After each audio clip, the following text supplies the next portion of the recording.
Okay, gonna talk through these last three questions just to make sure it clicks. If these questions are bothering you, email me so we can talk through trying to get this to click. If they're feeling good, then we'll keep cruising along through the content. This first one, I'm riding my bike on some trails. I crash into a tree.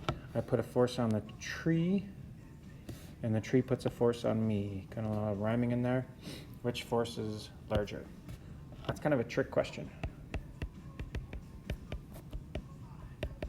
Neither force is larger. Newton's law says equal and opposite.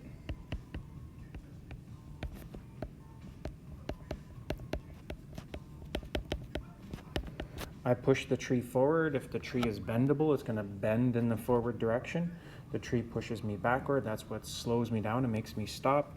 But the forces are equal and opposite. If I put a big force on the tree puts the same big force back on me.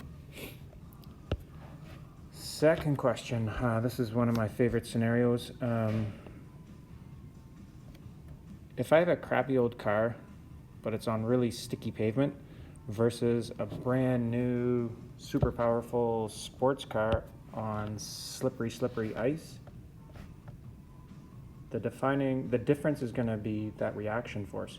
My crappy old car pushes on the road, since it's sticky, is able to push back and make my car accelerate forward.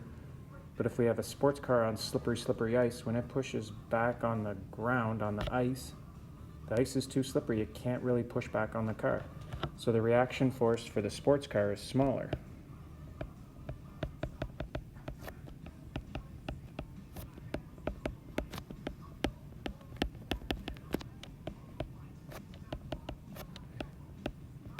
Smaller force means smaller acceleration. So if we could set up a race, like if I wanted to bet somebody, I could bet, as long as I could set the conditions, I could win a bet that my crappy beater car could beat any fancy sports car out there.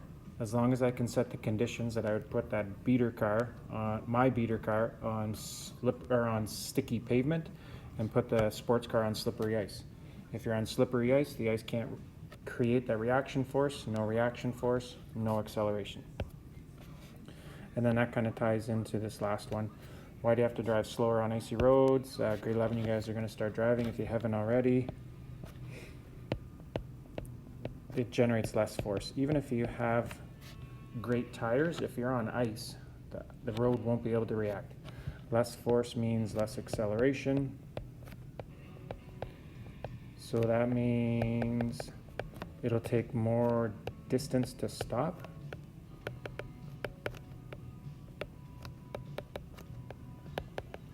If you're turning, you'll have to take either slower and more gradual turns. It takes a force to turn as well. So since you don't have as much force, you can't turn as quickly. Oops, got a little bit messy there. Can't turn as quickly and as sharply. Like I said, hopefully this is clicking. If not, let me know and we'll figure it out. Otherwise, we're moving on and we're going to go backwards to finally Newton's second law.